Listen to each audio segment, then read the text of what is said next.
This is your inner state on the interstate.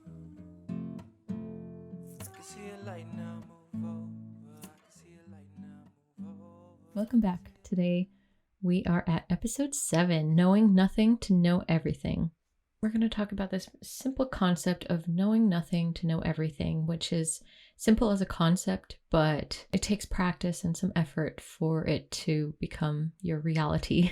That is, if you want that. This is about knowing or understanding that one of the steps to gaining more knowledge or wisdom is to let go of what you know and to let go of thinking that you already know everything.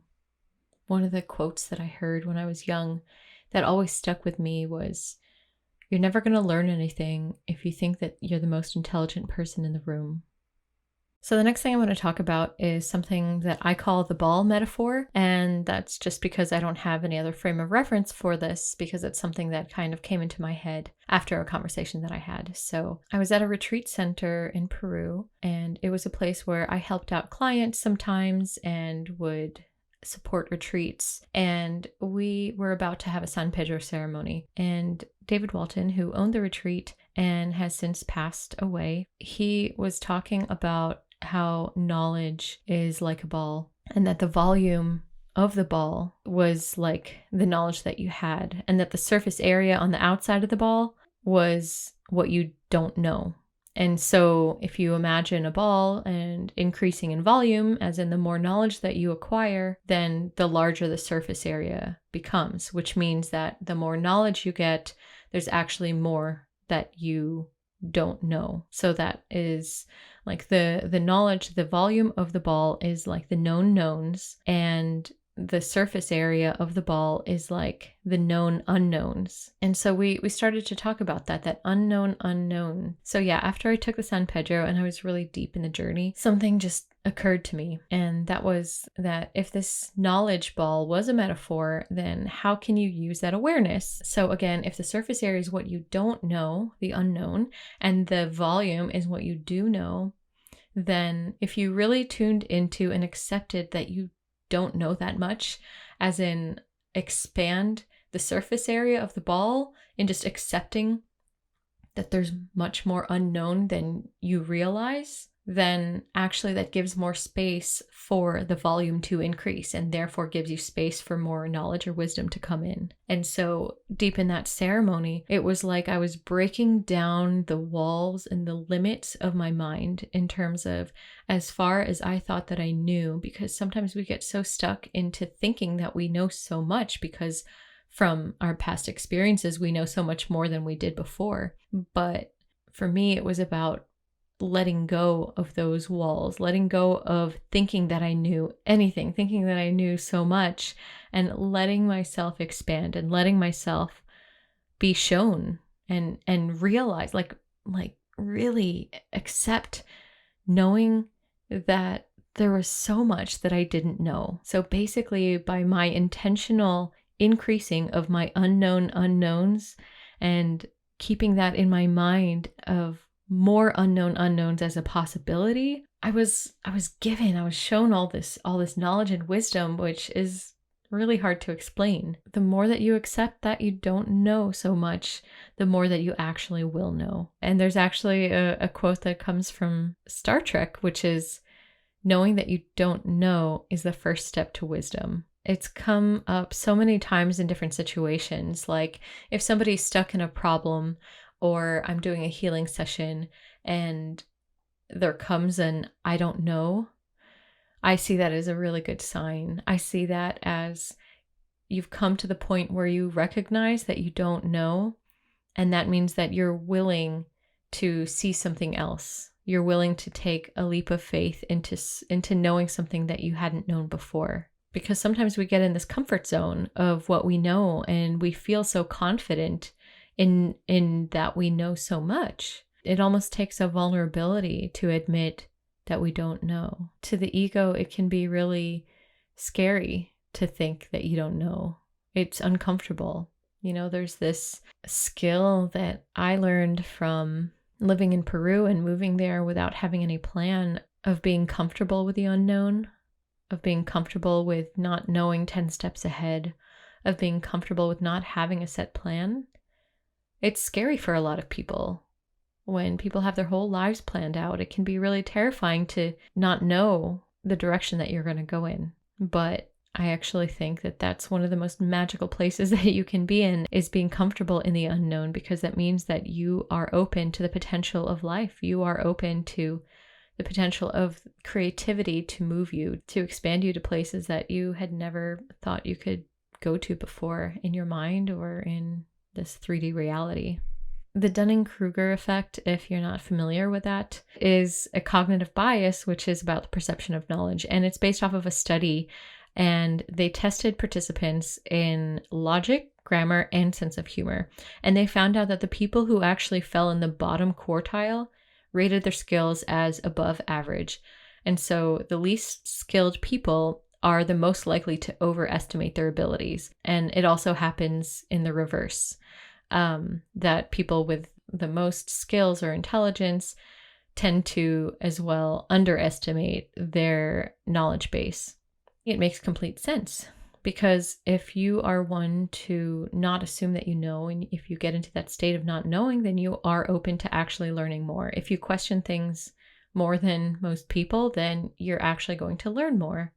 Versus people who just accept things the way that they are. If you imagine their sphere, their ball would be quite small, because they're just so confident and so comfortable in what they know. And I find that in conversations and in situations in life, I just allow myself to say, I'm willing to be wrong. I'm willing to be shown. And to me, that's a better way of being. So beyond intelligence, one of the biggest lessons that I've learned is through A Course in Miracles. And it's that it often comes down to this simple question: do you want to be right, or do you want to be happy? Because you can't really have both at the same time. I grew up in a family where the older people were always right. It would be such an insult if you told someone older than you that they were wrong. There was so much weight placed on who was right and needing to defend their perspective of being right. And so much energy was put towards proving your point. And even if you were right, others still believed that they were more right. And it was basically pointless to try to push and push and push. And so even if arguments would dissolve, everyone would just leave believing they were right. I've learned that it does come to a point where if you're always right, you put yourself on this mental pedestal, and that doesn't lead to happiness. And it's not even about being right or wrong about what has happened or what you think. Being right through the lens of A Course in Miracles means that all of the proving your point and that need to be right is actually a desire to make things in this world real. And in that sense, you're unable to be truly one with God or Source. There have been wars based on religion and debates about religion and God. To me, means that you're not really connected with peace. God isn't something that needs to be defended, because God just is.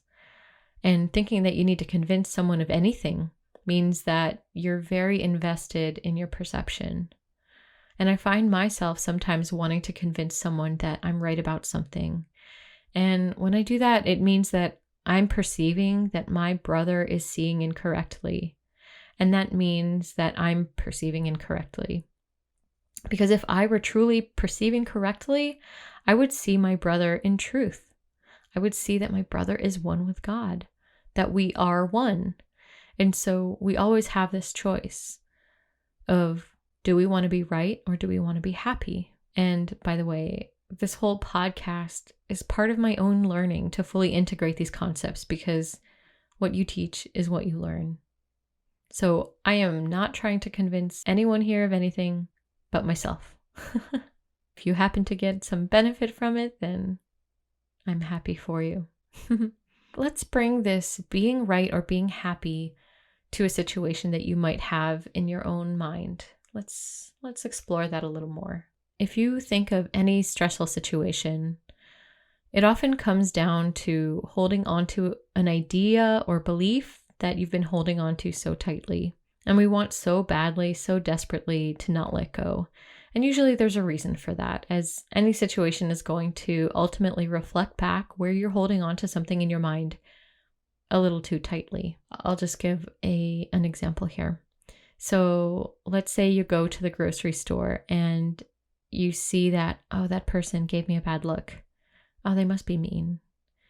So you can hold on to that thought that they're mean, but how does that make you feel? And would you like to be wrong about how you feel? How would it feel if you were wrong about that? Are you willing to be wrong about that? Maybe they weren't making a mean face at you. Maybe they're not mean. Maybe they were about to sneeze and and their face gets contorted and it makes it look like they're scowling at you, but really they're just trying to hold in the sneeze. I mean, maybe in the era of face masks, this isn't exactly the same. Sometimes we interpret the things that people do in our own way through our own lenses. Now, I'm going to ask for you too. Have you ever felt like people put you in a box? This has happened with myself and with a lot of people that I know who lived away from their homes for a very long time, and they grew and they changed as people. Or this happens a lot with people who, they grow up in their families and they become adults and they go to college and they live in different places and they have many life experiences and they've grown so much, and people tend to treat them with respect, and then they go back to their homes and their families treat them like the same person when they were a teenager before they left home. If you've ever been in that position where then your family is treating you like your 16-year-old self, it doesn't feel good. And at the same time, you might have a younger sibling or a cousin that forever they're going to be 8 or 9 to you. And that's putting them in a box. And if you've ever experienced it, it's not fun when someone puts you in a box and assumes that you are the way that you think that they are, because it doesn't give you the freedom to just be this new you that they might not know. Sometimes we don't realize that we do this so much because with mental heuristics, we make these mental shortcuts of trying to make sense of the world by making these shortcuts of making associations with people and places. And it's how we're programmed to be. But if we can intentionally not put others and ourselves in these boxes, we actually free up people to be totally different. If you always have this dynamic with your sibling where, they always say something, whatever it is. And if you can just let go of that box that you're putting them in, it frees them to not do that ever again. And we have that opportunity with everybody. And we have that opportunity with ourselves. And so what would happen if you didn't allow your perception to be so stuck?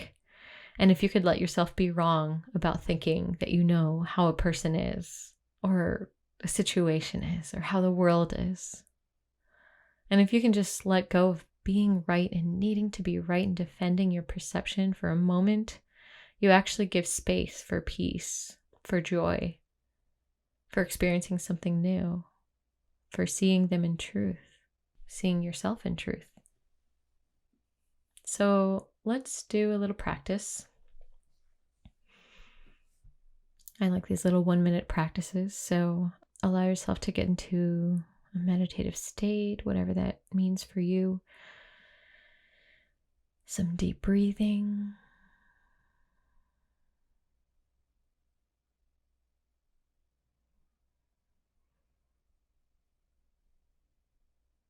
Getting comfortable, letting go of any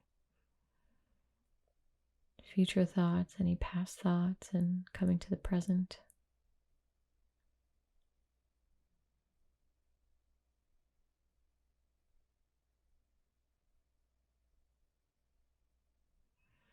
And so just allow yourself to think of someone that you may have judged. It can be a person you know, or it can be a public figure. And just think of them and think of whatever it is that you're judging. What is the thought that you've been holding on to about them that you seem so sure of that they're that way? And notice how you feel when you say that in your mind. Does it make you feel good?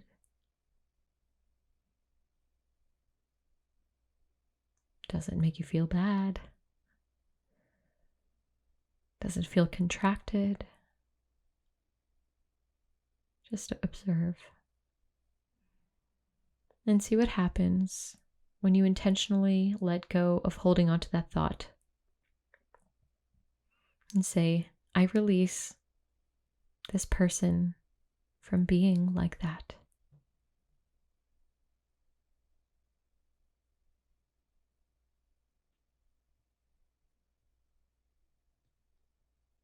And see how that feels. Just observe it.